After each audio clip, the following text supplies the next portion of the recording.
Қазақстан халқының төрінде осы жағдайда тарихын ұрпақтары жинап, бәрін бірге таныстырып жатқан, оны қызмет етіп жүрген ерлеріне рахмет айтайын. Өте бір қуаныштымын, осы танысқаным өте жақсы. Енді өзімізге келетін болсақ, менің Ережеп Тұңғысы Сузарович. Ережептен Орынбасар Сузар. Орынбасар ол ағамыз Ақшолақ бабасының аты жазылған, ол Текелі қаласында тұрады. Біз Ережеп Сузаров үлкенімін. Менің де 4 қыз бір ұл. 4 қызым тұрмыста, балам қайтыс кеткен, 2 немерем бар, алдым 3-те, кішкенесі 9-да.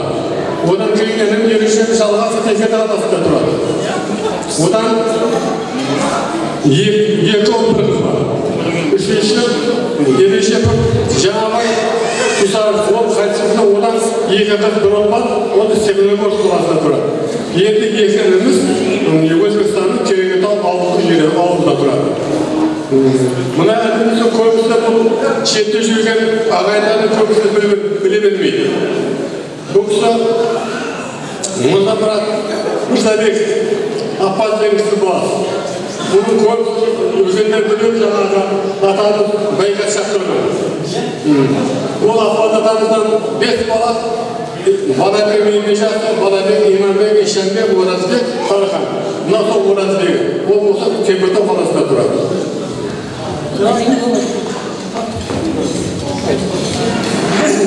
Assalamualaikum warahmatullahi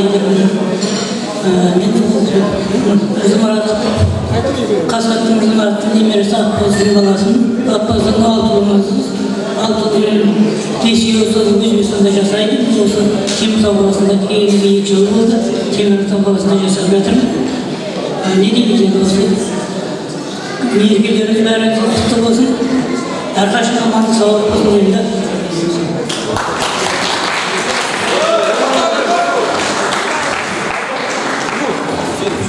Естелік ретінде сурет кетсеңіздер.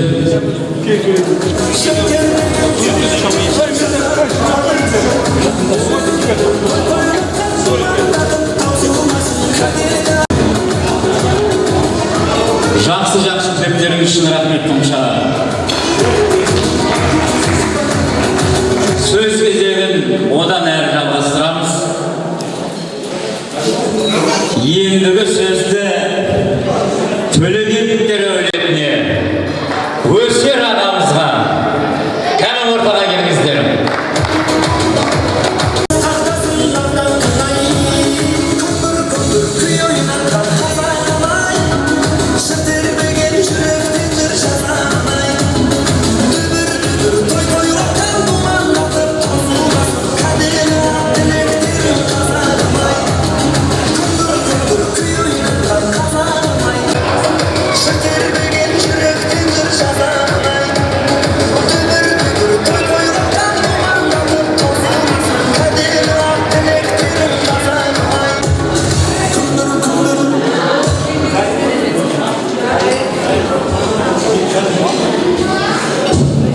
Assalamualaikum ағайынды туыстар. Бүгін осындай бәрімізді жинап, осындай таныстырып, ата-бабамызға ас беріп отырған үшін мынау ұйымдастырып жатқан ағайындерімізге рахметтімін. Біздер міне осы тұрған Төлегендер әулеті, менің атам Төлегеннен Мұса Қайғош 2 ұлы болған. Мұсадан біздер сосын Қайғош деген ағамыз бар, марқұм болып кетті. Ол кісінің бала-шағасы отбасы Өзбекстанда тұрады. Сол Қайғоштан Дәңко, Шанко деген 2 ұлы бар. Енді менің әкем Мұсадан 5 ұл бар.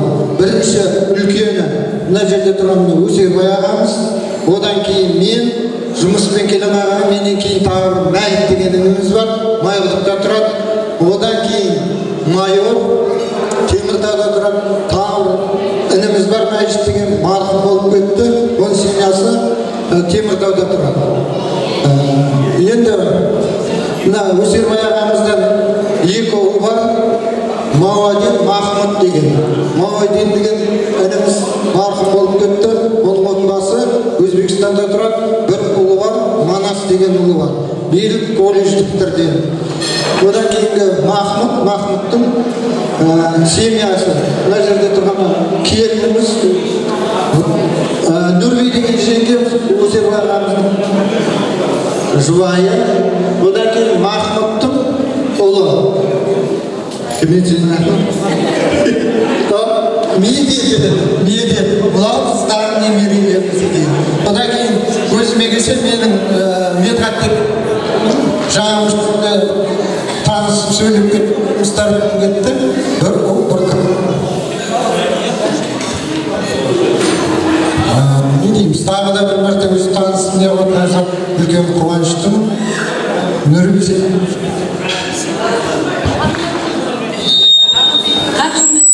Ағайын, туыстар, жиналып отырмыз. Бұл өте жақсы нәрсе, үлгілі. Келешегімізге, балдарымызға, немерелерімізге үлгілі нәрсе. Есте қалатындай нәрсе бұл. Рахмет, жинаған осындағы білдірген адамдарға рахмет. Шексіз алғысым. Еліміз сау болсын, балдарымыз өсе берсін, үлгілі. Семья болсын, осындай жиынға, неге аңғастық жүрген балдар болсын. Неден сен сау болсын, осындай мереке жиын бола берсін, тойға той болсын. Тойларда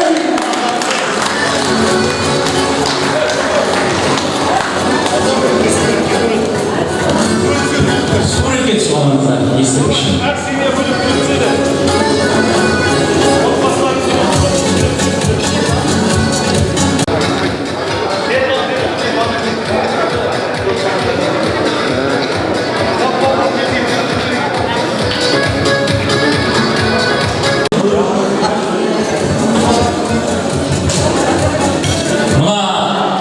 Үлкендеріміздің көпшіліктің сұрауы бойынша Сексенбай енеміз және бір терме орындап береді.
Basınday мәңге тұрып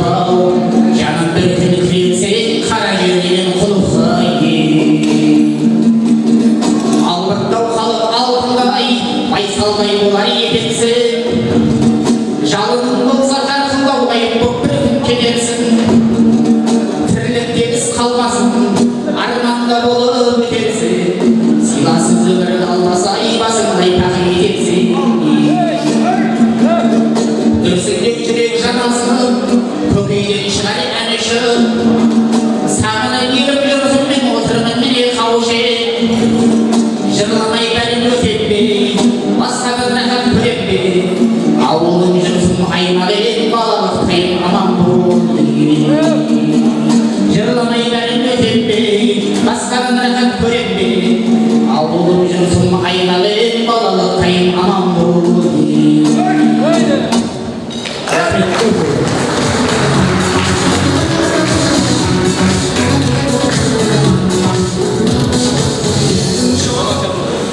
Hürmetli basboslu işine girген ағайындар алдыңызда тамақтар алып отырыңыздар. Сіздерге сосын бір сұрау бар. Кәне осындай ағайындардың бас қосуын бұдан кейін де өткереміз ба? Ал онда қабыл болды, енді біз оның мерзімін айтармыз өзіміз кейін.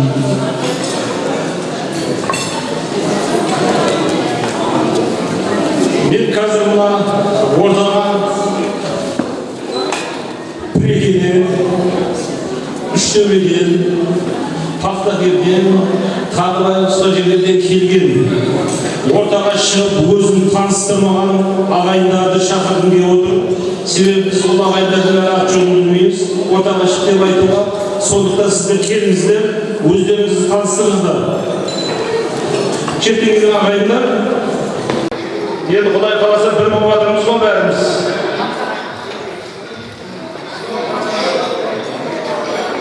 Сіздер қалып кетіп тағы біздер өкпеге қалып жүрмейік. Кәне келіңіздер. Жұбайларыңызды, балдарыңызды ертіп келіңіздер. Қазір мына жерге суретке түсесіздер, кітапқа енесіздер. Құрмақан ағам ұқсайды. Бұлар күреге пішіп жатқан келген ағайындар сөз кезегі сіздерге беріледі. Кәні бәріңіз ортаға келіңіздер, өз тілектеріңізді білдіріңіздер. Ассалаумағалейкум. Мен негізі Үштөбеден ардағында Сыбан деген жердемін. Арыстан деген шалдың баласымын. Осы Теміртау қаласында тұрамын. Мен күреге жүрмегенде бүгін жұмысым бал үйден келе алмадым. Бір ұл бір қызым бар. Теміртау қаласында тұрамын. Осыны ұйымдастырған, осындай елхан адамдарға үлкен рахмет. Мынау Қазақстанға келіп, бәрі туысқандар жиналғанына өте қуаныштымын. Осы ұйымдастырушыларға, осы жердегі барлық шартнесіндегі жігіттерге үлкен рахмет. Семьяның атына айтамын.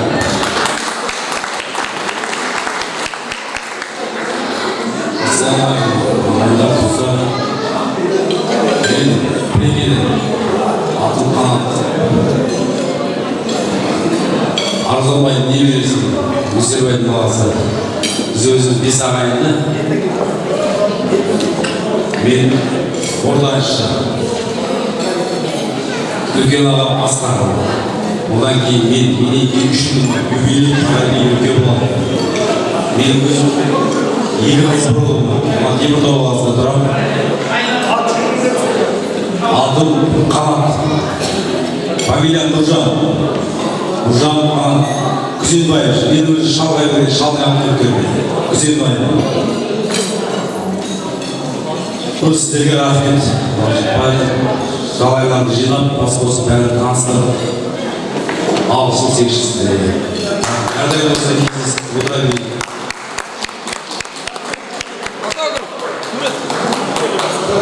Естелікке суретке Маған неге постоянно айту керек? Білдің бе? Тілектеріңізге рахмет ағайындар. Енді мына сөз кезегін одан әрі жалғастыра бермесек үлгермейтіндей жағдайымыз бар. Ендігі сөз кезегін Таусағар Қарамбай ағамызға беремін. Кәне аға, ортада келіңіз, өз тілегіңізді білдіріңіз.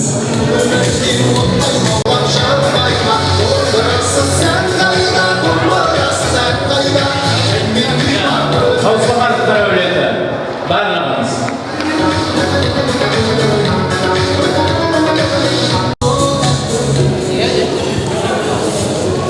Mene bize Tausağarlardan, bize Üçbeylik'e, Acayip Bak Türkbek, Türkbek'ten bu beni Alisa.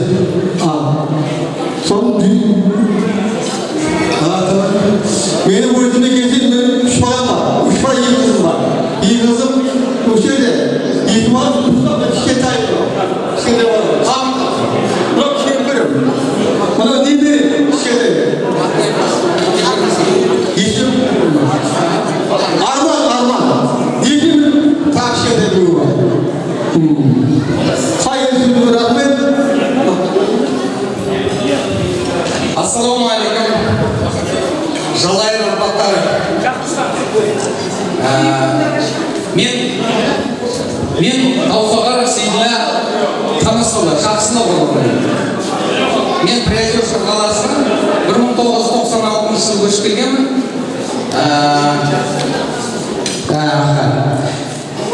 1996 yılı Prezident qalasına ko'chib kelganman. Sol qalada әлі тұрамын. Men отбасымен таныстырып өтейін. Атамыз Қасымбектен 2 бала. Үлкені жақсылық, екіншісі игілік. Үлкені жақсылықтың балалары Сакен, одан кейін мен Сейділі, одан кейін Жәнділі, одан кейін Бекілі. Ол Бекілі осы Майбұқта тұрды. Марқұм 2 жыл болды қайтыс болып кетті. Одан кейін Басқардан кейін Аман. Ал одан кейінгі игілік ағамның балаларын таныстырып өтейін. Игілік ағамның баласы үлкені Бәйділі. Бәйділінің баласы Нұрлыбек міне қасында тұр. Бәйділіден кейін Асқардан кейін Әбділі, одан кейін Маман. Қасында жолдасым міне Қуанышкүл қасында тұр. Қалғандарына Дұғай сәлем айтып жатыр, олар келе алмай қалды. Ал енді мен осы Prezident қаласынан 3 әулеттің атынан уәкіл болып келіп отырмын, сол кісілерді таныстырып өтейін. Prezident қаласында 3 әулеттің біреуі Наушаруановтар әулеті бар бұл жерде. Одан кейін Әсиевтер әулеті бар. Одан кейін Таусағаровтар әулеті осы. Енді Таусағаровтардан біз айтып өттік, енді қазір мен Наушаруановтар әулетін айтып өттік. Наушаруановтар әулетінен үлкен атамыз Наушаруан Әділхан деген атамыз. Бұл жерде барлықтар таниды ол кісіні. Кереуетау ауылында мектеп директоры болды ол кісі. Енді балалары, үлкен баласы Төлехан, одан кейінгі Құралбек, одан кейін Оразбек, осы 3 баласы. Енді Азиевтардан ең үлкені Ыдырыс атамыз. Ыдырыстан кейін Орынбасар деп атады, ол кісінің шын аты. Кім еді? Ілияс атамыз. Ілиястан кейінгісі Қалқаман ағамыз. Қалқаманнан кейін Еламан, Еламаннан кейін Жоламан. Осы 5 ағайындар. Сонан кейін осы Ілияс атамыздың балаларын айтып өтейін. Ілияс атамның балалары үлкен Жандос, одан кейін Айдос, Ердос. Солай болып келетін артық кішкентайлар танымайды. Солай. Әжекеміз, әжем міне, Әзиевтер отбасынан Prezident қаласында тұратын әжем қазір өзі айтады. Мен осы сөзімнің аяқтап өтейін. Мына осы Шахтинск қаласына бүкіл жалайларды жинап отырған ағайын туыстарға, ағаларға, мына жерде жүрген Тұрмахан ағама, Сәрсенбай ағама, Мұхарбай ағама, Әдібай ағама, Шоқан ағама, Уайылхан ағама үлкен рахмет. Ат салысы бәріміздің басымызды қосып осы жерге жалайларды жинап, бір-бірімізбен танысып, білісіп, болашақта да осылай жасайық деп жаңағы өз ниеттерін көрсетіп, міне жиналды. Рахмет. Не деймін? Барлықтарыңызға рахмет. Мынау Құран оқылып, ата бабамызға, әруақтарға құда жолы қабыл болсын.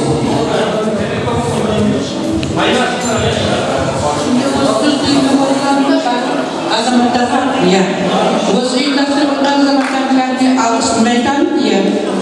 Енді балаларым осы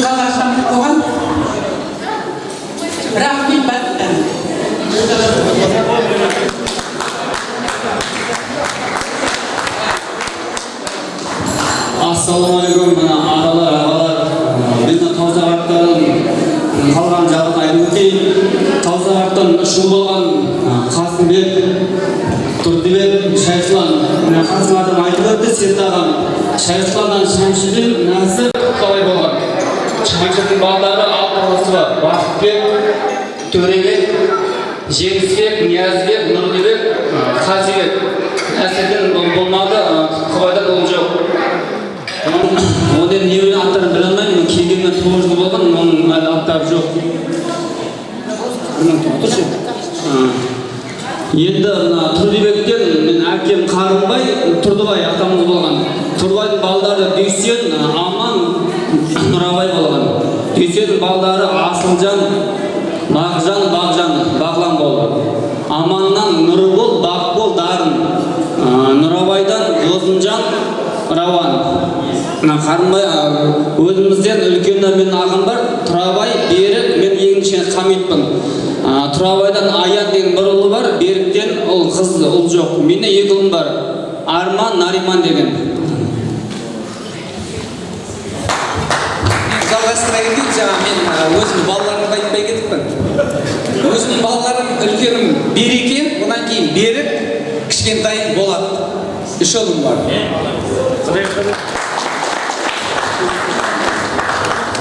Ассалаумағалейкум, ағайындар. Мен Ибрагим Сақтым Оласы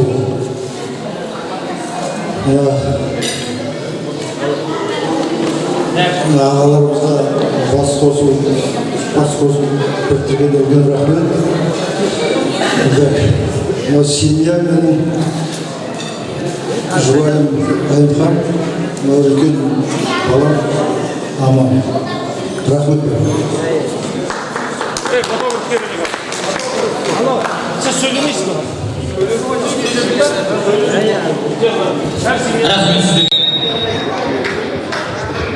Rahmet. Естелік үшін сөйледі.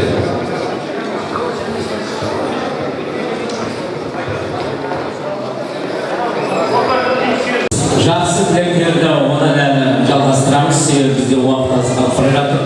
Бағанадан бері рұқсат сұрап отырған Тәуелбайдағы шалайырлардың ішіндегі ең белді беделді өкілдерінің бірі Қалдыбек әулеті Нұрмұрат, Айтмұрат ағамызды жалпыға білдіреді.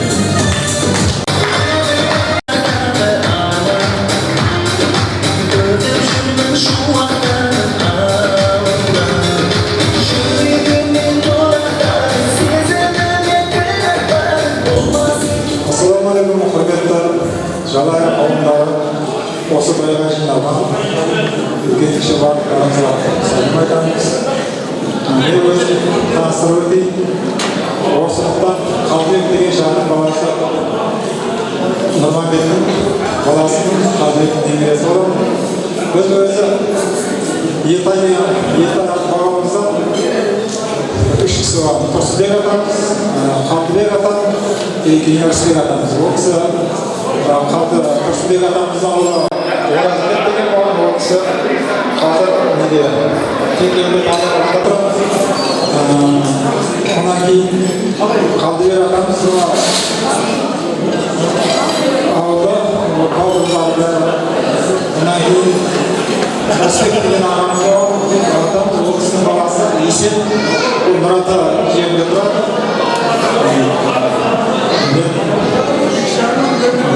Қалдыбектен ең үлкен баласы Нұрманбек. Онан кейін Жолдас, Ордас көп, Шерманбек, Нұрмұрат, Нұралы болады. Жолдасының баласы енді немерелері отыр, Жолдас ағамыз, Нармұраттың балдары, қасында тұрғандар. Ордасының балдары, олардың ауылда Айтмұрат бар, ол жерде түрлі себептермен келе алмай қалды.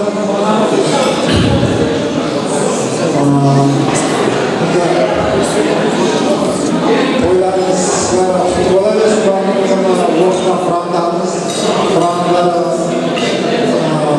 ата-бабаларымыздың рухына бағыштала берсін. Көңіліне тойды бәрін ұйымдастырып отырған ағаларымызға бәріне рахметімізді айтамыз. Және де той келешекте 10 жылдың арасында бір болып тұра берсе ол артынан керек қой. Өйткені жастарымыз бір-бірін танып көрген жоқ ешқайсысы. Мен өзім таныстыра өтсем өзім атын қазақтан екі қызым бар. Қызым екеуі тұрмысқа осы Қарағанды облысының Нұра ауданында тұрмысқа шыққан. Қыздан екінші немерем бар. Ұлым үйде қазір жұмыс жасап жатыр. Аскерден кішкентай өмірде кеше бір 2 күн болды сүндетте. Қазір келіншегім соңында бұл жағына бар. Енді осылай. Бархан, Мейрам деген екі өзім бар.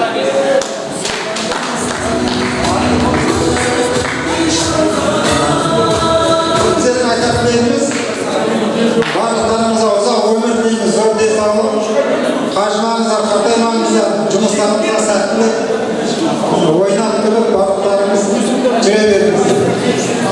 Тойларыңыз тойға болғасын. Келешекте де осы тойлар болып тұруына біз үлкен тілектеспіз. Рахмет.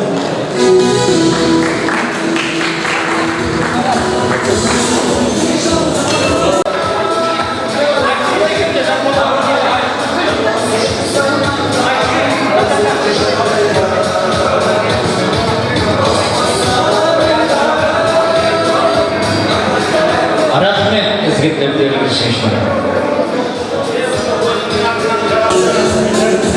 Енді мына құрметті ағайындар, енді біраз уақытта сәл сабырлық сақтап, мына танысуға шыққан ағайындардың сөзін мұқият тыңдаңыздар. Себебі мұндағы мақсат ең маңызды мақсат осы. Енді сөз кезегін одан әрі беруді жалғастырамыз. Енді мен ортаға Асылбеков Сағатбек ағаны шақырамын. Жалпы құрбановтар әулеті ондағы елімізде.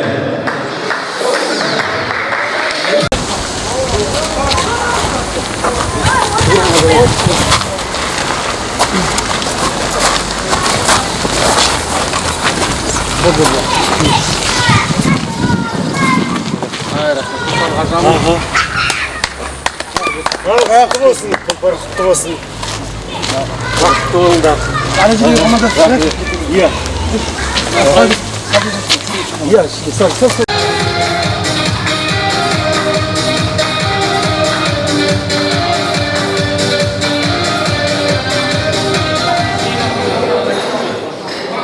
Құрметті ағайындар, бауырлар,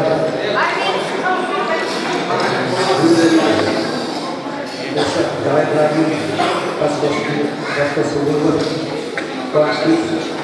Ақашамызды басқосуымыз болайын. Барлығымыз аман болайық, бала-шағамыз аман болсын.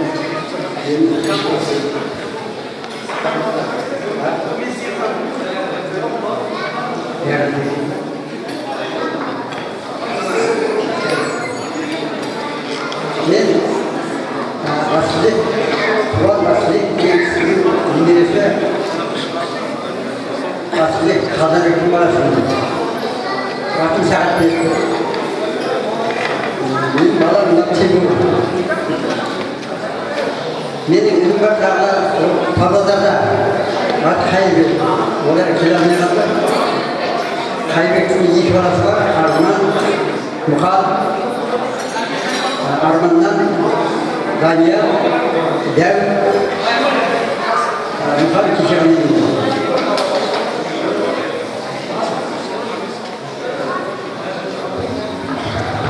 Assalamu alaikum. Бүгінгі келген ағайынымыз бауырлар. Мен жалпы өзім таныстырып өтейін.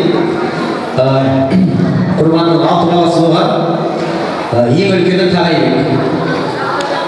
Тағайбектен Оралбектің 3 баласы бар. Соның үлкен баласы менің атым Құралбай. Мен 2 інім бар. Арыстанбектен Дулат. Және 2 кішкентайы Жандарбектен Балғынбек. Одан кейінгі екінші айтып өтті Асылбек атамыз. Асылбектің баласы Қалдарбек. Қалдарбектің 2 баласы бар, Сағатбек және Қайырбек. Сағатбектен ұл Тимур. Қайырбектен 2 бала Арман және Мұхан. Арманның 2 баласы бар. Данияр және Дәуіт. Одан кейін Әнуарбек деген атамыз бар, 4-ші баласы. Әнуарбектен 3 ұл бар. Ең үлкен Аралбек. Одан кейін Шырбек, одан кейін Гафур. Аралбек ағамыздың 5 баласы бар. Сәндібек,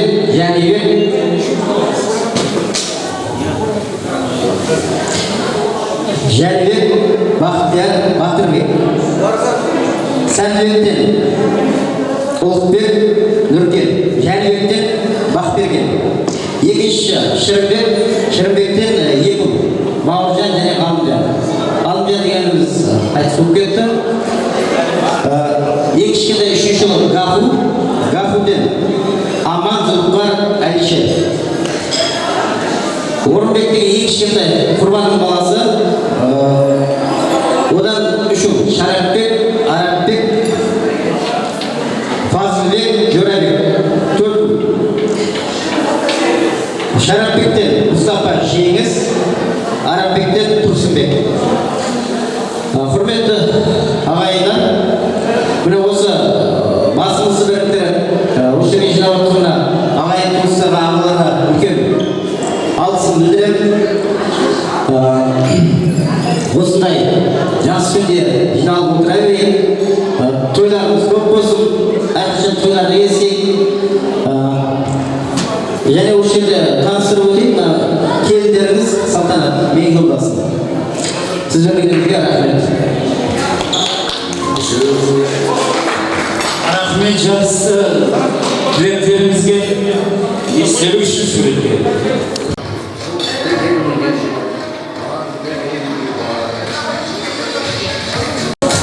Мына үлкендерден бір өтініш болып жатыр. Енді мына бөліп жармай, қосып тілектерді сөздерді берсек дейді. Енді мен жалпы ортаға Айдарбековтер, Тағайевтар, Жылқыбаевтар әулетін жалпы ортаға шақырамын. Кәні ортаға келіңіздер.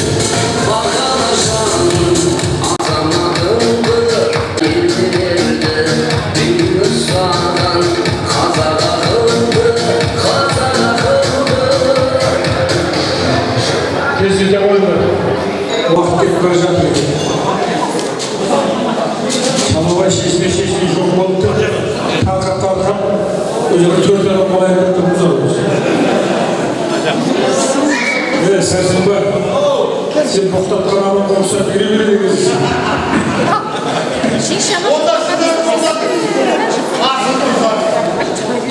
Құрметті қалайдың баладан бері жақсы әңгіме айтып отырмын ғой. Мына енді өзіміздің туыстарымызды таныстырып жібереді. Біздер 5 баласы деген басқа белгілі шекерде. Содан Қазығұл Молдақұл болып келеміз да. Төлебай деген атамызға келеміз, оған Айдарбек деген атамыз.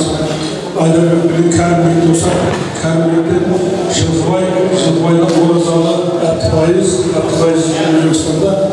Оразалардан баласы Ардары осында қастарымызды тапты. Мына үлкен баласы Әптіғали, одан кейін Әптіқадыр. Әптіғали жоқ. Анау Әптіғалидің баласы, мынау Әбдуақап қасындағы баласы, мынау үшеуі келіндеріміз. Одан кейін жаңағы Айдарбектен тарайтындар, бізде Айдарбектен Тағай деген ұл туған бір кісі, сол Тағайдан 2 ұл туған Ерекшектен Оразбай. Ерекшектен мен, атын сатыларды естіп атсындар қазынан бері. Біздер 3 қызымыз, 3 ұлымызды ондан, сол Өзбекстанда келеге доғатып атырмыз. Қыздың екеуі осы Қазақстанда, біреуі сол Өзбекстанда. Оразбай ағамның 4 ұл,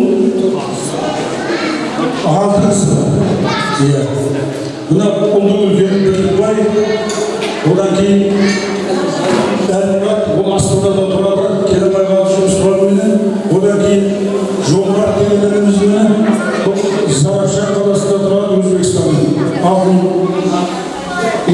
қала.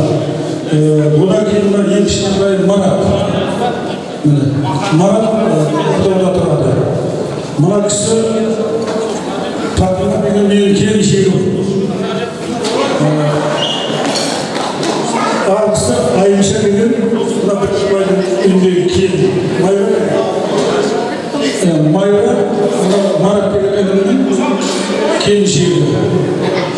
Мынау тұрғандар елбастан балдарымыз немерелер болды ма? Ербол мына бірліктің үлкен ұлы, екінші ұлы. Бұдан кейін және екі ұлы бар, олар жоқ шығар. Олар келген жоқ, ауылда жұмысы бар деген. Сейілхан, менің 4 ұлымның үшеуі осында тұрады. Мейрамхан деген үлкенім, ол жұмыста қазір. Теміртауда, одан кейін Сейілхан деген ұлым мынау. Тұрған сары жігіт, екіншісі. Келіншегі, Ажықта Ырсай деген келініміз Ажықта тұр. Одан кейін Өсқан, бұл ауылдан менің қолымда, маған қарайды. Ең кішкентайымыз Сәбилхан, ол да Теміртауда тұрады, ол да жұмыс бабымен келмей қалды. Мына балдардың қалғандардың барлығы осы біздің келіндеріміз. Құдай көпсілмесін, қосылса қосылсын, өрлі жүгірлі олайық, мына немерелер, тепкешектер, бұлар да өсіп біздерде азамат болып, бұлардан 20-30 жылдардан кейін осындай үйлер ұйымдастырып бас болып жүре берді. Барлығы заман сол болды. Қысқарттың ба? Болды ма? Сөйлейін дегенде, сөйлеп болды. Сонда бөлек семья сөйлейтін сөздер.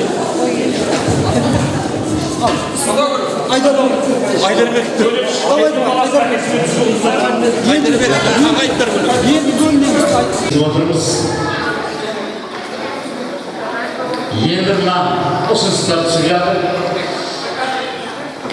Енді сөз кезегі әулеттерді жалпы қосып берсек. Мен қазір бастап айтамын. Мамадияровтар әулеті, Қуаныштар әулеті, Кәрімбергеновтер әулеті, Алдамұратовтар әулеті, Баймазаровтар әулеті, Наметовтар әулеті ортаға келсін. Оразмұратовтар әулеті.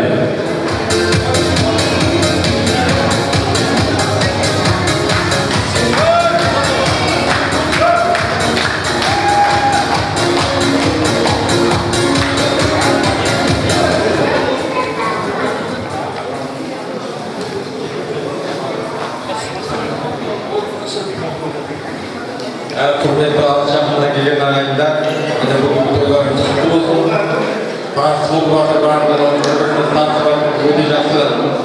Әулеттер өздері танысып жатыр. Менің тұрмағым мына жастардың жаңа айтып өтті, бақат тұрғызып жатыр.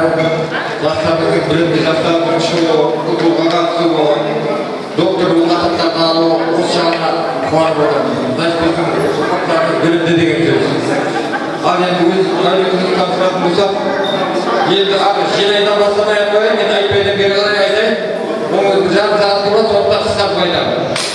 Мен өз Кәрімбергеев Сапарқұл деген кісінің көршісі болғам, өте шежіреге күшті кісі. Шежіреден басқа әңгіме айтпайды. Қасабатқардың дәптерін жаз дейді. Олардың адамдардың аттарын, олардың кейпірлерін аттарын, қандай атқа мінгенін барлығын білетін кісі. Енді мына айтпайдан бастайтын болсам, мына Қуаныштар әулетінен Уәлихан, Аңғар, Шәкен, мына келініміз, балдарымыз. Өте қараттардан. Шоқан, келін, Серік бар, міне Шоқан ұлы. Біз Оразмұратқа мен барым, балдан жұмыста, Түркке түсіп жоқ қазір менен бірге. Енді сөйтіп өздері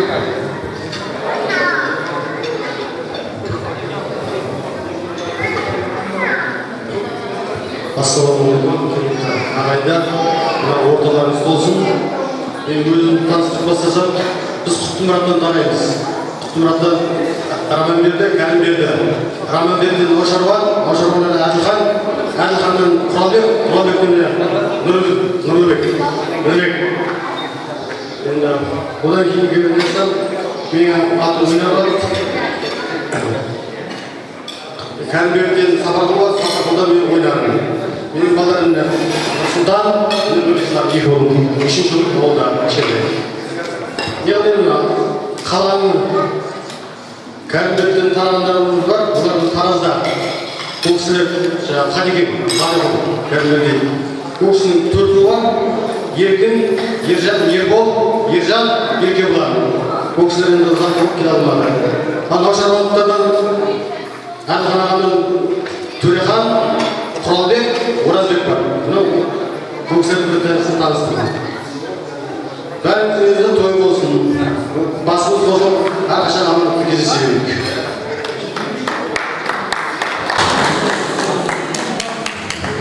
Ассалаумағалейкум ағайындар. Делал Қазақстаннан қабыл болсын. Ұйымдастырушы ағаларымызға үлкен алғыс айтамын. Өзім таныстырып өткен Есенбай Нұрбек Жамбасбайұлы. Әкеден 7 ағайындымыз, 4 ұл, 3 қыз. Мен үйге үлкенмін. 3 перзентім бар, яғни 2 ұл, 1 қызым бар.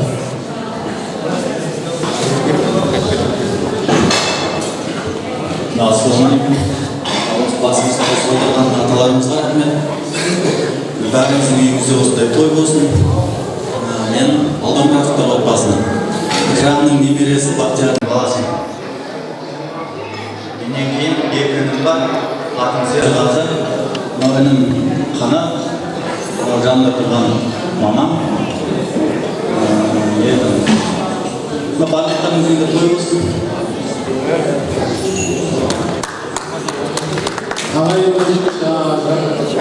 Сөзбен алғанда жаңасы көрдім. Менің үлкен 2 ағам бар. Ол бар, аға, мен 3-ші ұлым.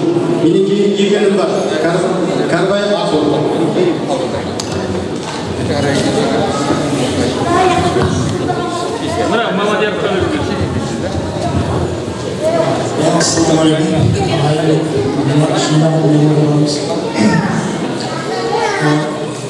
Осы ұйымдастырылған ағаларымызға рахмет алғыс айтамын.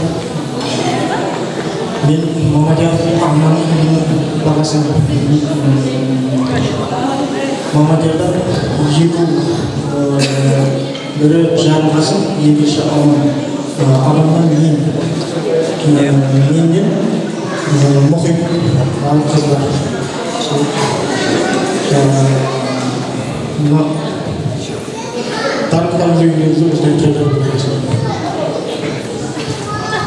Ассалаумағалейкум. Мен Байназаров әулетінен Байназаровтардан Қали әбиятамыз екеуі болған. Мен Қалиның баласымын. Ақын Қажылхан. Мына 2 жыл менің балам. Үлкен Дархан, одан кейін Өмірхан деген балам бар. 3-ші Ерхан. Інім Садырхан деген қазір менің Майылықта. Келанның осында, оның Нұрасхан деген баласы бар. Қазір олар Майылықта тұрады. Басқа сондарымызға қуанышты. Әрдайым тойдар осылай кездесіп тұрсам өте жақсы болар еді.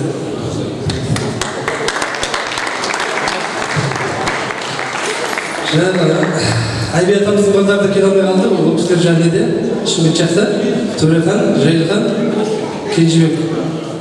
Алты неде келіңіздер.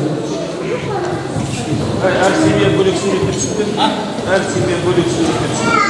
Ардақты ағайын, бүгінгі көрісіп қауышқандарымызға қуаныштымын. Мен мына жерде қазір жұмыста тоғыш бердім бірақ тоғыш өгемнің балаларын айтып кетейін деп отыр. Қазір 3 өгелер жұмыста. Назархан, Ұласхан, Бейбіт. Сол үшеулер жұмыста болып келе алмады. Сонда да атын айтып берейін. Осы Шахтинск қаласында тұрады. Ал ағайындар суретке кестіріп үшіміз. Өзгеген одан әрі жалғастырайық. Енді ортаға Махамбетовтер әулеті, Айдарайыптар әулеті, Елжан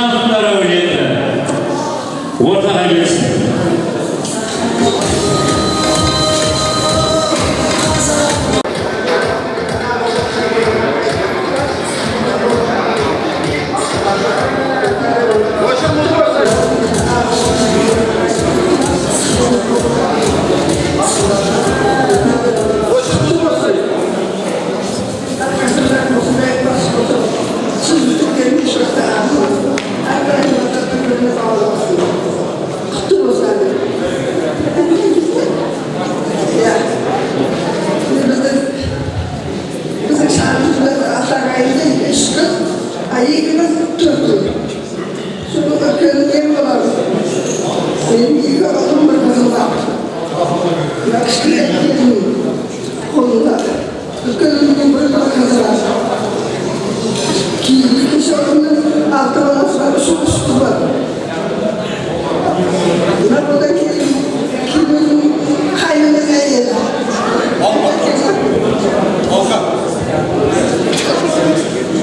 Мен ассалаумағалейкум ағайындастар.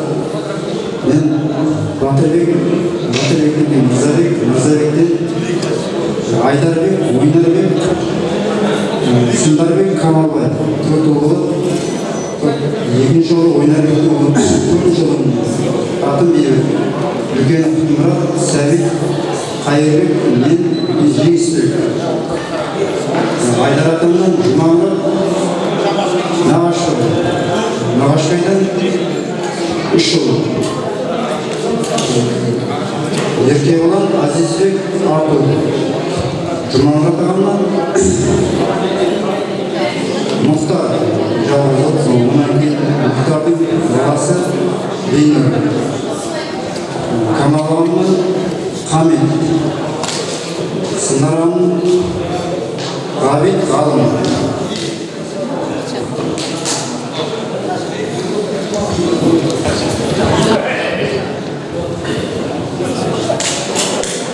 Ассалаумағалейкум ағайындар, аталар жігер, өзім таныстырып кетейін. Әлі бар дейді.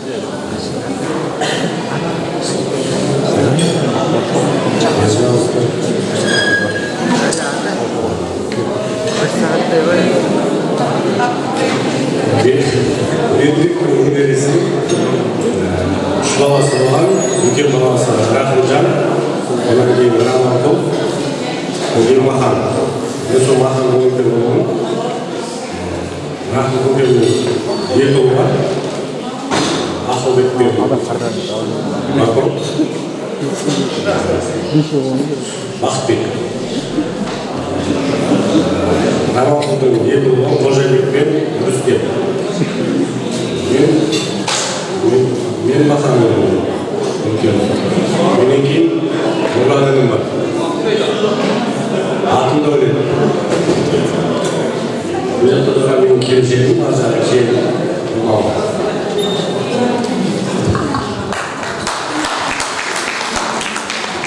Kısaca Murat Erken ağamın Ercan, Saybek'ten Nurtas, Kayırbek'ten Nuristan. Assalamualaikum ағайындар. Ағаларға рахмет. Бәріміздің басымыз қосып бірге. Мен Мағамбеттер отбасына Жұманның ана. Жұманнан бес ұлымыз. Мынау ең үлкен маған Нұртар. Тағы балам бар Саламат деген. Ол ауылға кетті. Туған жерге. Менен кейін Ғабит деген бар. Одан Нұртас деген ұлы бар. Одан кейін Самат деген ілім бар. Оның Ринат деген ұлы бар. Одан кейін Наурыз деген. Мағжан деген ұлы бар. Амат деген ілім әлі үйленген жоқ. Сол бес ұлы.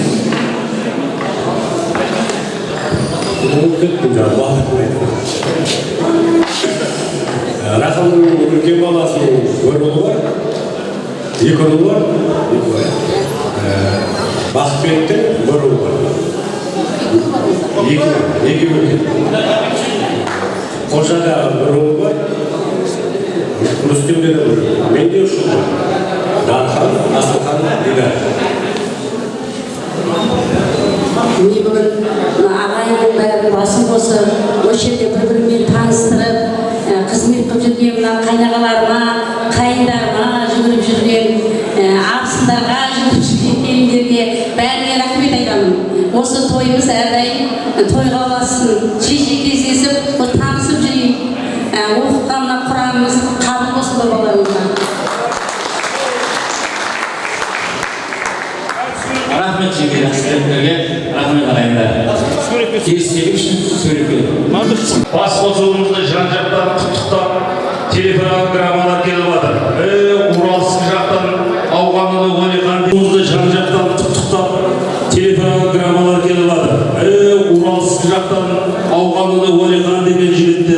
Астананың ар жағында Астрахан районынан біздің жаңағы Сәндібек деген жігіттен сосын кеше осыған қатысу керек еді, бірақ бір себептерменен басқа жерге кеткен ағамыз және де осы жердегі жанайымдардың ақсақалы өмірқұл ағамызға құттықтап сәлем жолдап сіздерге семьяларыңызға бақыт тілеп жатыр.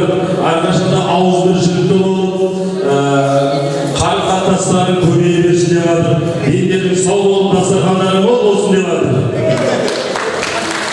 Қажылыққа кеткен Рахым ағамызда құттықтау жолдап жатыр.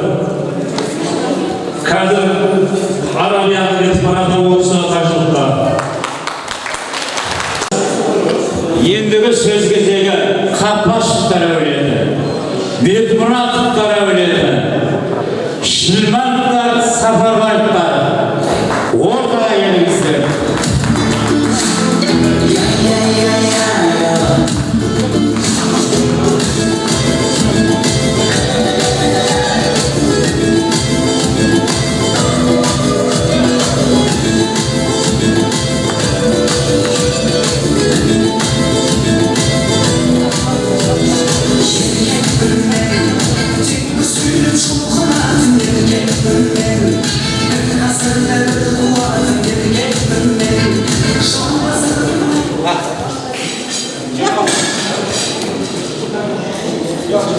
Ассалаумағалейкум қалай, ассалаумағалейкум ағайындар.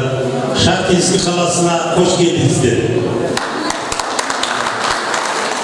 Мен бағанадан бері сіздермен танысып жатырмыз, өте қуаныштымыз. Осы басқосуды ұйымдастырған жігіттерге үлкен рахмет інілерімізге. Әрқашан осындай 3-4 жылда үлкен басқосып отырсақ деген бір ұсыныстарымыз бар біздің. Жоспарда бар. Мына алыстан келген ағайындарына үлкен рахмет. Сатыбалды ағайынымыз келіп отыр, Зүлпар ағайынымыз келіп отыр. Сонша жерден мінекей. Рахмет сіздерге, қадамдарыңыз бір жолсын. Фатима да келіп отыр екен алып. Рахмет сіздерге осындай неге келгендеріңізге. Енді өзіміз таныстыратын болсақ, мен Шілбан Бұхарбай орынбасар болып боламын. Таңдауларында тұрғанмын. Көп жыл сол жерде істеп, сол жерде осы Шахтинский қаласына көшіп келгенмін. Мен бірінші еске түсіп жатыр, көшіп келер кезде Алматыға барып, мына көші-қонның иесі жаңа Назарбаевтың орынбасары Найманбаевтың кабинетіне кіргенмін. Ол кісі енді марқұм болып кетті. Сонда екеуміз сөйлесіп отырған кезде маған айтқан, сен бір өзің көшіп келейін деп жатырсың ба деді. Жоқ, ақсақал, мен бір өзім көшсем, менің артында сонша халық бар, олар да келеді деп едім. Мінекей көшіп келген Құдайға шүкір бір өзім емес, қазір 100 семья болыппыз. Мен құдай сақтағанда жүрсін. Әлде көшіп келетіндері бар, келе берсін. Сондықтан мінекей ағайындардың дендері сау болсын, өсіп жақсы күндерде кездесе берейік. Мына жерде біз барлығы ар жақтан бер жақтан ата-бабалардан таныстырып жатыр. Енді мен осы жердегілерден бастап айта берейін. Әкем Сүлейменов орынбасар, ұлы отан соғысының ардагері, үздік медицина қызметінде жұмыс істеген Тамдыда. Менен кейін осы жерде Әділбай деген інім бар, мінекей осы ұйымдастырушылардан. Одан кейін Сәрсенбай деген інім бар, мінекей осы ұйымдастырушылардан. Одан кейін менің 2 ұлым бар, енді біреу Астанада тұрады, жұмыс бабымен келе алмады. Міне тұрыпта Әлбек деген орынбасар әкем атына жазылған. Жаңағы өздеріңіз көрдіңіздер. Неге әрқашан өсіп танысып? Иә, 5 балам бар, 3 қызым бар енді. 2 қыздар не батқаннан кейін жан жақта тұрады ғой олар. Міне осы не қасымдағы тұрған жұбайым Үргөбай Бағу деген, бұның папасында 7 жасы бар, Ағарту қаласында үздігі болған Тандыр айында барлықтар.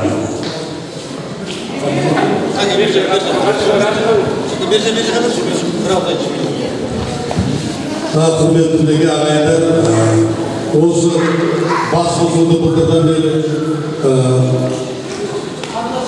ойға келіп мінекей осы бүгінге сәт түсіп бір басымызды қостық, өте қуаныштымыз. Сіздердің семьяларда, отбасыларыңызға береке берсін, дендеріңіз сау болсын, әрқашан өстіп ойнап жүріп жүре беріңіз. Енді жаңа ұсыныстар түсіп жатыр ғой, әр 5 жылда деп отырмыз. Әр 5 жылда бір шежіре жаңартып, бас қосып тұрсақ, қандай болады екен кәнеки, яғат жоқ па? Онда құдағалардың келесі 5 жылдан кейін барып, неге мынау Тағайық Бірлік ағамызға осы эстафетаны береміз. Құрал бар арасында, тағы жігіттер бар, қадыр бар, осылар енді келесі кездесуді Теміртау қаласына ұйымдастырамыз деп құлшынып жүрген жігіттер бар. Және де бас қосқанымыз өте қуаныштымын. Және де танысқандарымға қуаныштымын. Енді мен өзім отбасыммен таныстыратын болсам, мен Шынар Сәрсенбай орынбасарымын. Жаңағы Бұқарбайдың 3-ші інісімін. Отбасымның қасында тұрған жұбайым.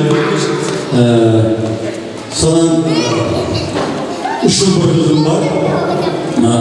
Үлкені Мерей Астанада, оның жаңағы екеу, одан кейін кішкентай Нұрислам Айдана деген бір қызым бар.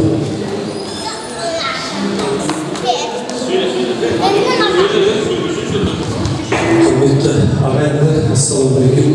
Мінекей 20 жылдан кейін Өзбекстанға көшіп келгеннен кейін бірінші кездесіп отырмыз. Меніңше сіздер барлығыңызда риза болған боласыздар. Себебі бүгін біздің ортамыз кеңейіп, үлкейіп, көп нәрсені көрдіңіздер, естіңіздер. Біздің ортамызда ақындар да бар, әншілер де бар, спортсмендер де бар. Солардың барлығын біздер сіздерге бүгін көрсетуге тырыстық.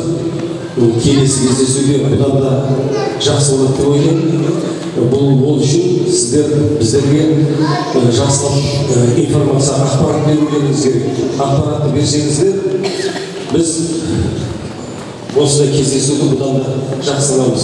Мен егерде кімде электронный почта болатын болса, электронный почтамен жіберем, суреттерді жіберем, басқа видеолар жіберем дейтін болса, мен келіп электронный почтаға визитка аласыздар, сол визитка бойынша адресімен жіберсеңіздер, біз бүгінгі болған тойды барлығын видеоға түсіріп, видео фильм жасаймыз. Где-то 1 сағаттық. Соны сіздердің почталарыңызға жібереміз, үйде отырып, соны көретін боласыздар. Бүгінгі осылай отырып көргенде, видеода көрген басқаша болады, сол себептен сіздердің үйлеріңізде де осылай болсын. Одан кейін бір кітап шығармақшымыз, жатыр маған айтып жатыр. Кітап шығарамыз, сол кітапты алып, ішіне сосын жаңағыдай айтып тауып жүрмеңіздер, мен жоқ болмайын, біздер жоқпыз ғой демеңіздер. Суретті уақытылы берсеңіздер, біз уақытылы бәрін істеп шығарамыз. Барлығыңызға рахмет, барлығыңыз осы бүгінгі тойды атсалыстыңыздар. Сіздердің үйлеріңізде тойлар болсын, осы тойда адрестер бойынша шақырып отырыңыздар тойларыңызға. Рахмет. Менің 2 қызым бар, біреу Қайрат, біреу Талғат осы жерде. Телевизорды көрсеңіздер, Сарыарқадан көрсетіп Қарағанды облысы бойынша ағылшын тілінде сабақ береді. Телевизорден, телевизионный урок деген. Содан қарағанды. Енді осы бүгін өткен жатқан басқосуымызда не ойлап отырмын, енді кемшіліктер де болады ғой, кемшіліктер болса бірінші рет өтіп жатқаннан кейін оны үзіп сұраймыз. Содан кейін екінші тағы кеткен Құда қалсам да біреу үшін құрбан айтып жатыр, құрбан айт баршаңызға құтты болсын.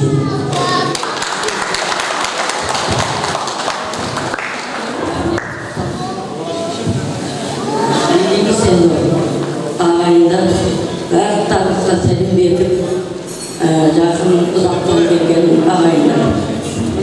Біздің әулие Kafası öyle değil. Bunlar da aytarsın ben.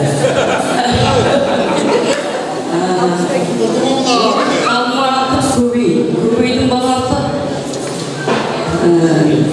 Birike'nin balası Parasa. 3 kızım var, 1 balım var. 2 kızım Astral'da oturad, 1 kızım Usya'da oturad. Ondan keyin kaynım, Jengislerin, onun 6 balası var. 2 kızı var. Ben aklım. Ya.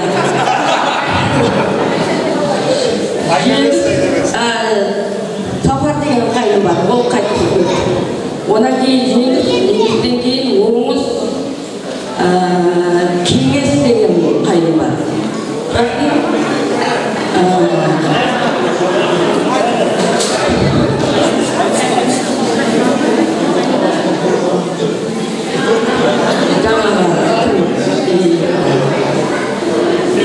Karbay degen kaynım var, yekişkede.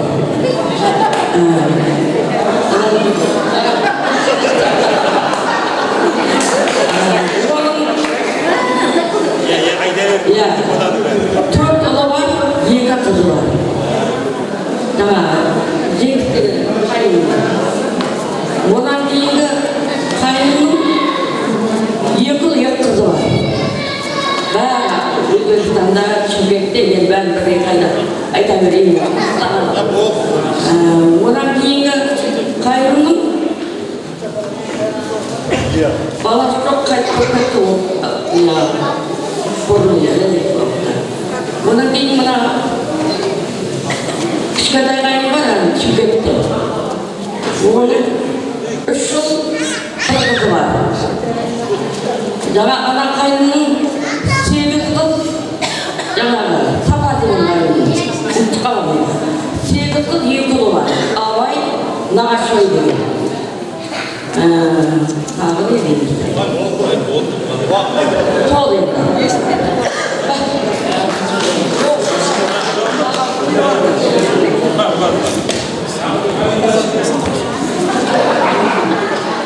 Assalamualaikum.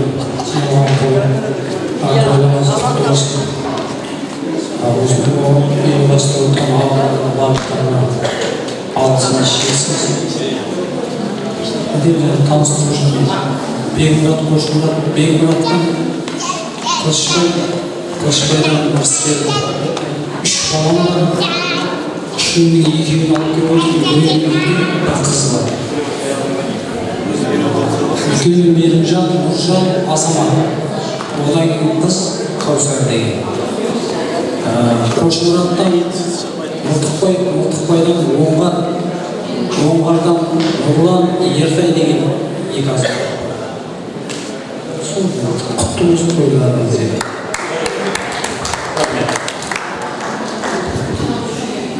Бүгін басқосуға жиналған ағайындар. Осындай ағайынның танысам, ағайынмен білсем деп, ағайынмен жақындасам деп кеткендеріңіз үшін өте біз қуаныштымыз. Сіздерге қашанда құшағымыз ашық. Мына жаңа Әділбай ағамыз айтып жатыр ғой, Әділбай ағамыздың қазір электронный поштасын алыңыздар.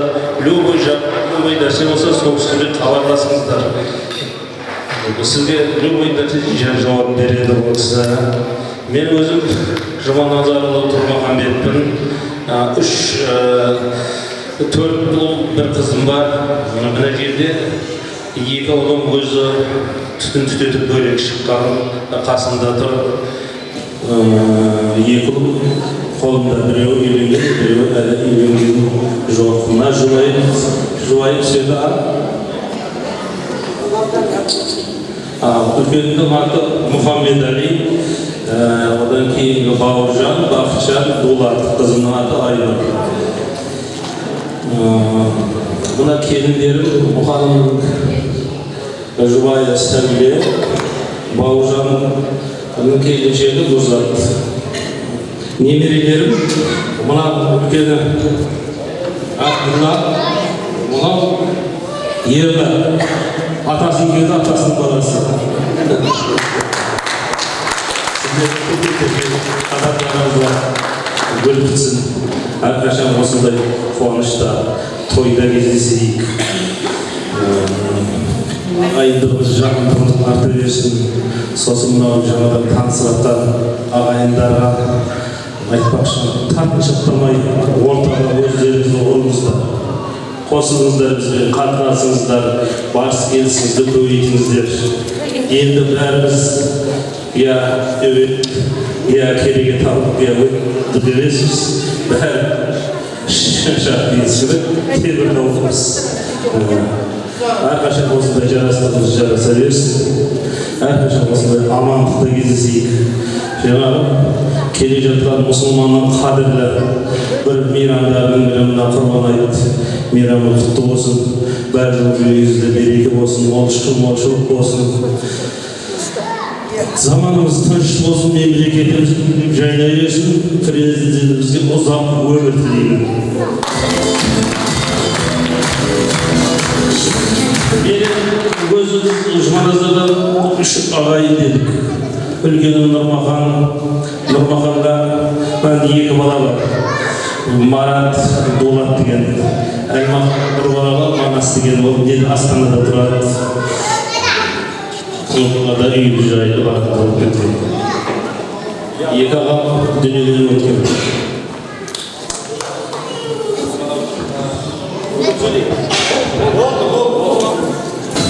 Мына сіздерге қызмет етіп жатқан видеокамера жігіттер Шәріпқалсын ұлы Дархан, Ербек, бұл Камал ағамызбен шынар деген күнге оласы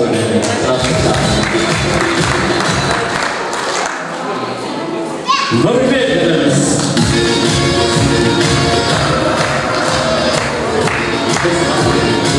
Бақыт едіміз. Қызметтеріне рахмет жігіттер.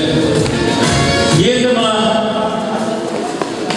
сөз сөйлемей қалған, мына жерде аты жөні жазмай қалған болса, өзім мынандай ойымды айтар едім, мынандай тілек білдіретін едім деген ағайындар сіздер болса, микрофон сізде. Қалып кеткендер барлығын сөйледіңіздер ма? Онда бақта тілейік.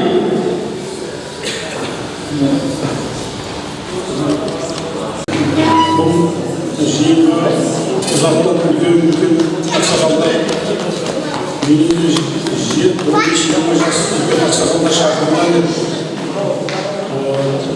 Көптеген сол ағаларымыз денсаулықтарына байланысты, жердің ұзақтығына байланысты келе алмады. Кеше-кешке осы балдардан бір хабар алайық деп Теміртаудан келсек, осы жердегі інілерін ұстап алып, жеңілген сен болып қалдым, батаға дайындаласыз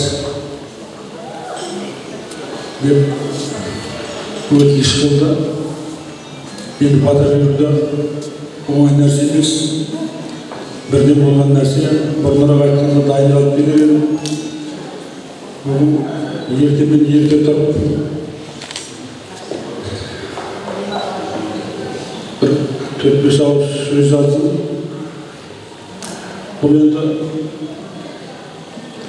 баяғы үлкен ақсақалдар, шешелер беретін бата емес, бір жағы тілек деп қабылдаңыздар,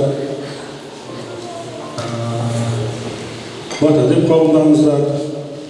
Әйтеуір жаман ниет жоқ қой, жақсы ниетпен алдарыңызға шығып тұрмын. Мен ақын емеспін, ақынға жақын емеспін. Ұзақтан ат тердетіп, сол бұқара кеп отырып, сен батаны бересің деп, күні беріп, миымды жеп отыр.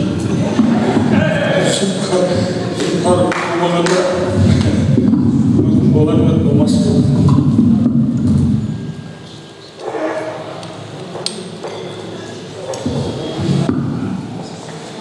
Бісмиллахи бастайын, Аллаға сыйынып, аумен десем қолың жай, жарылқасын бір құдай. Иә құдайым оңдағай, еш жамандық болмағай, әулиелер қолдағай. Отбасыларың берекелі, дастархандарың берекелі болғай.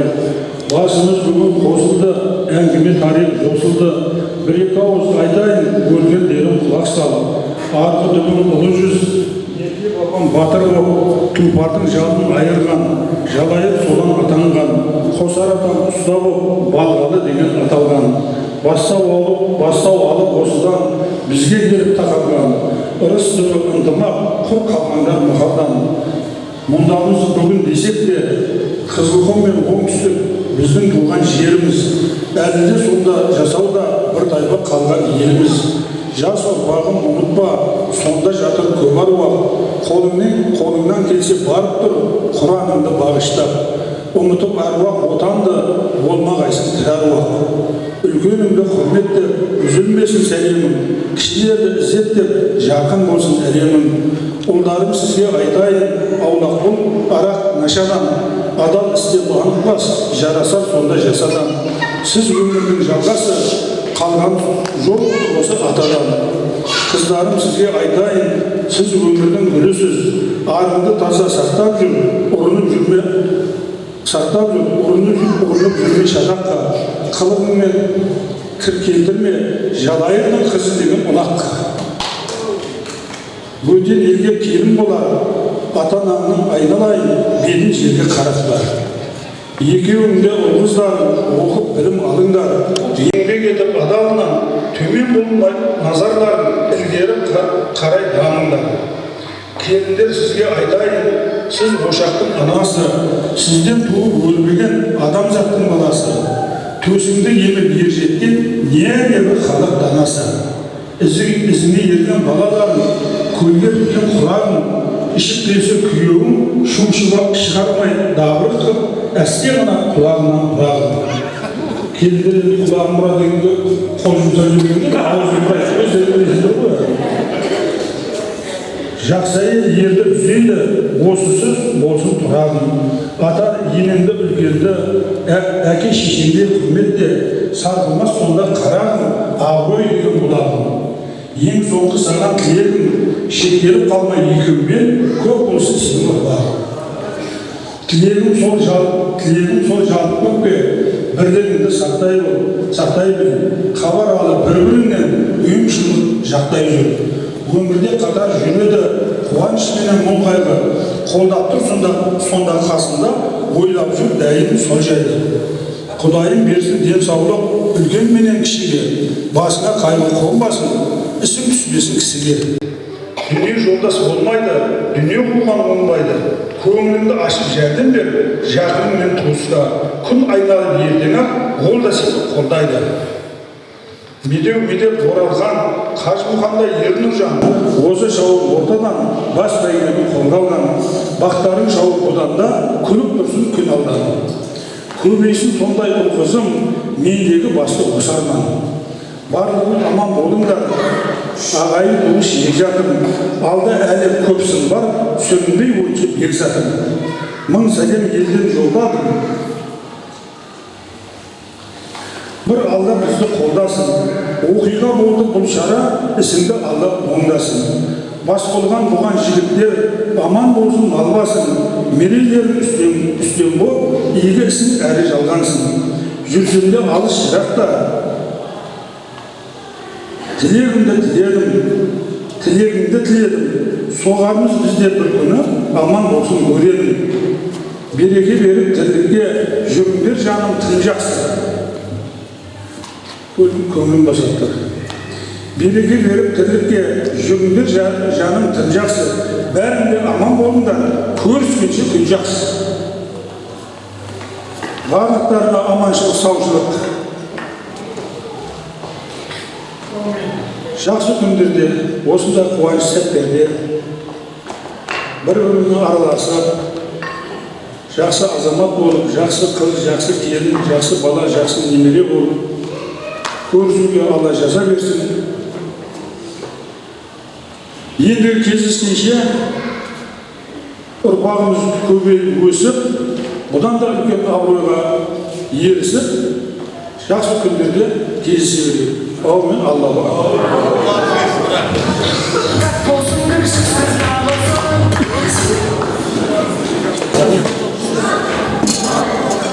Alhamdulillah, wassalatu wassalamu ala rasulina Muhammadin wa ala alihi wa sahbihi ajma'in. Assalamu alaikum wa rahmatullahi wa barakatuh.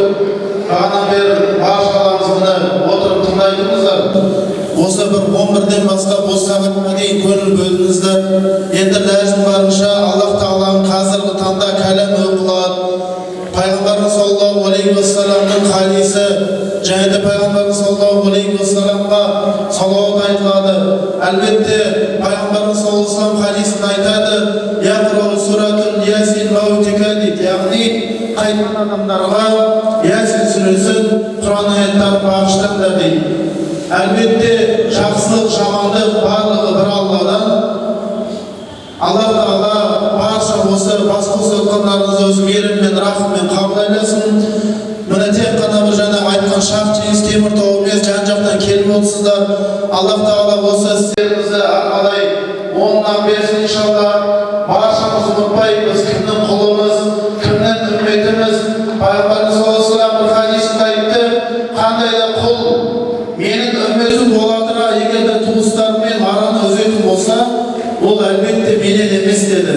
Ләжім барынша қандай рудан болай, қандай елден, ұлттан болай, баршамыз бір Аллахтың құлы, Мұхаммедтің үмметі болуға Аллах Тағала баршамызға әрдайым жазсын.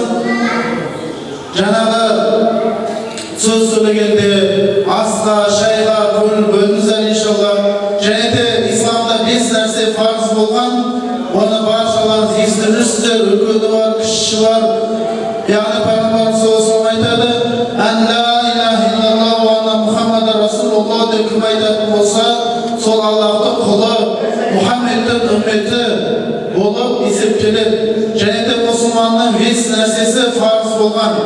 Яғни оны білесіздер, ең бірінші кәлима шахада, одан кейін ас-сулат, яғни намаз, ас-саум, ораза, аз-закат, әл-хадж. Міне зекет, қажылықтан жағдай бар адамдар босатылады. Ал намаз, оразаны соншалықты Аллах Тағала мейірбанды аят келтіріп қойды: "Иннал-лазина аману" иман еткен құлдарым бұрынғыларға алай парыз болғандай, сендерге де өз уақытында намаз оқып, ораза ұстауды Аллах Тағала парыз етті дейді. Иншалла, Аллах Тағала соны баршамыз Құдай жасауға жазсын иншалла. Өйткені тіршілігімізде жинаған атағымыз, таққан медальдарымыз, абыройымыз, мінген жибіміз, ұстаған табан-таба ақшаларымыз, жаңағыдай тұрған 5 этажды үлкен-үлкен үйлеріміз бізге не бермейді, пайда бермейді. Өйткені Аллах Тағала жан бар жерде қазабады бізге аят келтіріп қойды. Баршамыз бір күндері Алла қаласа Алла құзырына қайтамыз. Әлбетте Аллах Тағала мейірбан рахымды, баршамыз өз мейірімді рахымды білген құлдар қатарында болсын.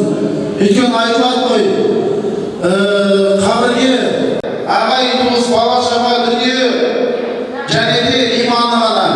Соның ағай туыс, бала-шаға дүниесі қайтады, тек қана иманы. Яғни пайғамбар саллаллаху алейхи вассалам айтпайды: "Байлық жинама, туыстармен араласпай" деп айтпайды. Барлығын жасаңдар дейді, және де ақыретті де ұмытпаңдар дейді. Өйткені Аллах Тағала бізге аят келтірді: "Астағфируллах, күллу нафсин заиқатул маут" деді. Баршамыз естиміз, қайтушымыз Аллаға. Әлбетте жақсылық та, жамандық та бір Алладан. Аллах Тағала осы істеп жатқан амалдарымызды өз мейіріммен, рахыммен, кемшілік атауымен қабыл айласын иншалла. Барша келген қадаматтарыңыз Алла сауаптан етсін.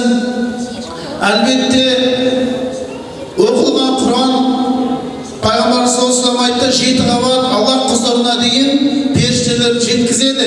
"Я Аллахым, сені ұлықтап жатыр, сенің аятыңды құрметтеп, қастерлеп оқып жатыр, пайғамбарға салауат айтып жатыр, және де қайтқандарға дұға етіп жатыр" дейді.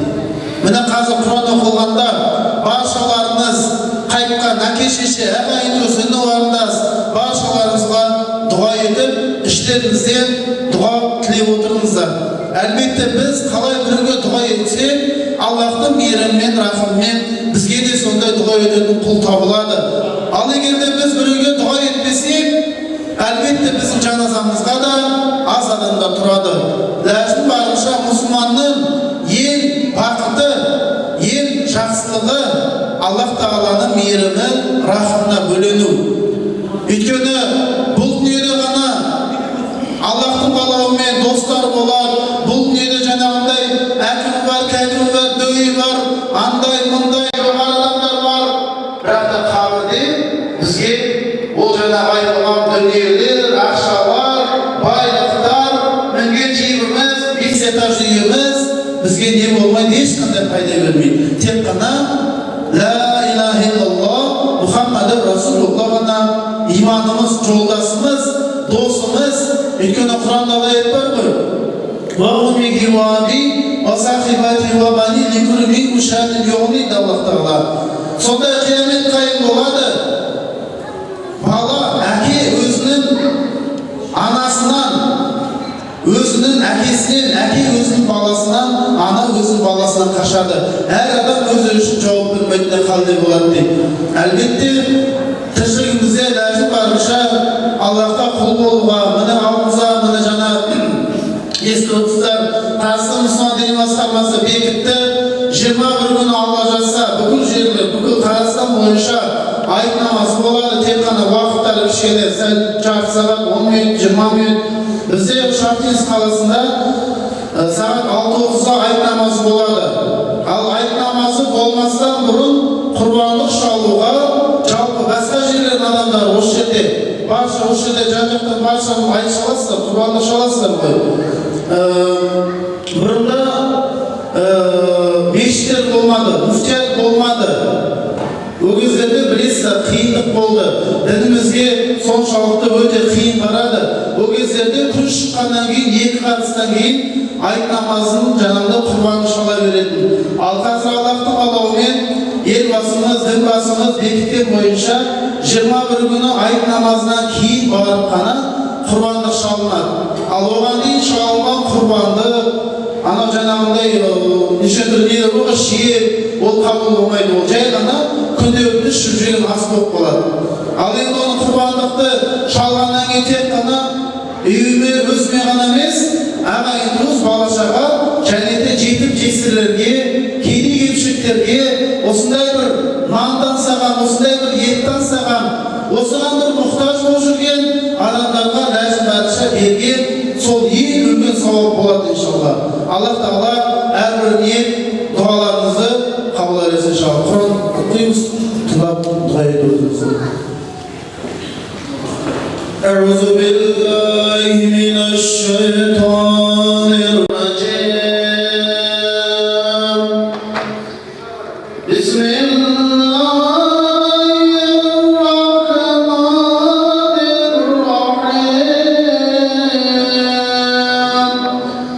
والضحى والليل إذا سجى ما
başlarını korktuğu başladı yine öyle. Sevgili Peygamberimiz Hazreti Muhammed Mustafa sallallahu aleyhi ve sellem var. O sebepten erken la ilahe illallah ve anna Muhammed Resulullah diye iman ettik başka vaktarga. Vatanında şahit olan yerinde, jiyerinde, dinde, kayıtlan jiyerinde sonuna arasında aşağı şunlar kayıtlan kide jetinde sokan gündük şahvatlarına başladı. Şahit oluşurken eminde kirletkan başa atay eşe yapay bağırını varındasa başalarını başlarında doğrudan başın gündük şımartlara başlar matınları jarıqa karanlık ıraqları jarıqayıp amal defterini ondan beri bölünen söyler. Kabırsaqlarına sürülüğü Rabbim Allah kitabın Kur'an-ı Kerim dedim İslam Peygamber Hazreti Muhammed Mustafa sallallahu aleyhi ve sellem Allah'ta Allah'ta cevap verdiğine söylesin. O şirke eminde balsa cehenneme gidin. Her bir kadanatlarınızı, hayır raksamallarınızı Allah Teala öz huzurunda kabul eder, arkalayla bu oşakta olsun çalgası versin. Allah bağışçalarınızga, döktüğün yerlerinizge, yerlerinizge, yüllerinizge, şanraklarınızga aman etsin cekirli Allah cazı. Bağışçalarınız Allah'a şanraktın beyitliğim, aslında Allah'ın bağışçalarından beri, jün şeytan dağınaydı az olan bildiğin karşısını saklasın. Bağışçalarınız Allah'ın kulu, Muhammed'in ümmetinin kadarına, bağışçalarınız Allah'ın yerinin Rabbinin kosa versin. ربنا تقبل دعاء ربي يسر ولا تعسر وتمم بالخير برحمتك يا ارحم الراحمين الله اكبر قال وصل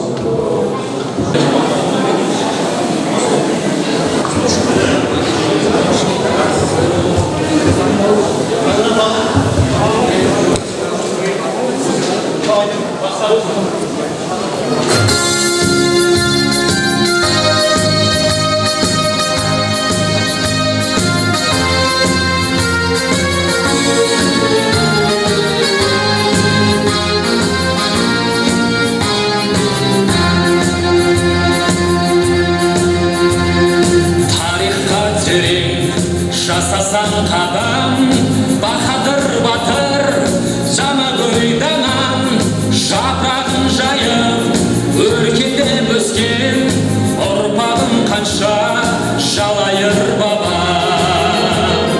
Елінде менсе құрғанда мәңгі, тәуелсіз таңмен бағымыз жанды, жалайыр бабам, өшпейді атым, ел боп тұрғанда мәңгі жаңарып өңір жасарған баған гүлденіп жайнап құлпырған далам ғасырлар жүгін жеткізген бізге атыңнан сенің айналдым баба.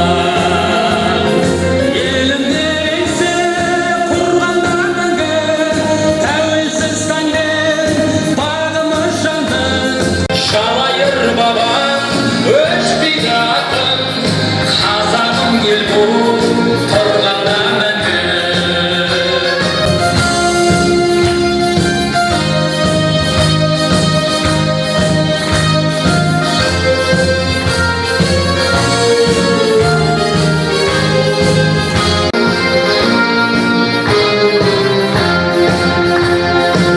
Өмірге құштар болғасын алаң, қолыңды оймен қолдасын балаң, әруағың сенің аспанда биік, қашанда бізді қолдасын бабам.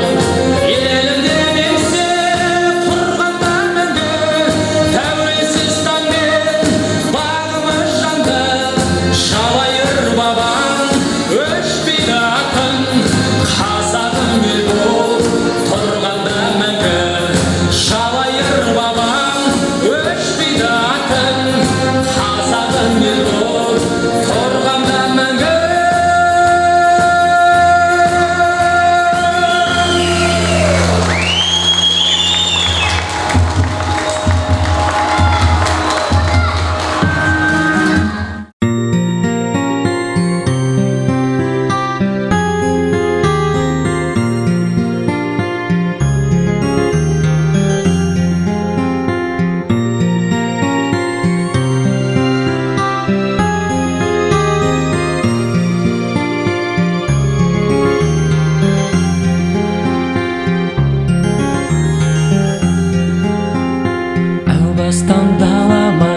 жашырақ жерім бұл тәуелі бай кенеме құшқыдық тамды болақ елім бұл тәуелі бай жұмақтың жұмағы мәуелі жай осы қоян сағаным атыңнан айналдым тәуелі бай өзіңде бән саламын түзім бақ түзімдап түзім әулем жаныма медет болған қанарбай көшім дәулет азан нұр балқы базар халықты жебеп тұрар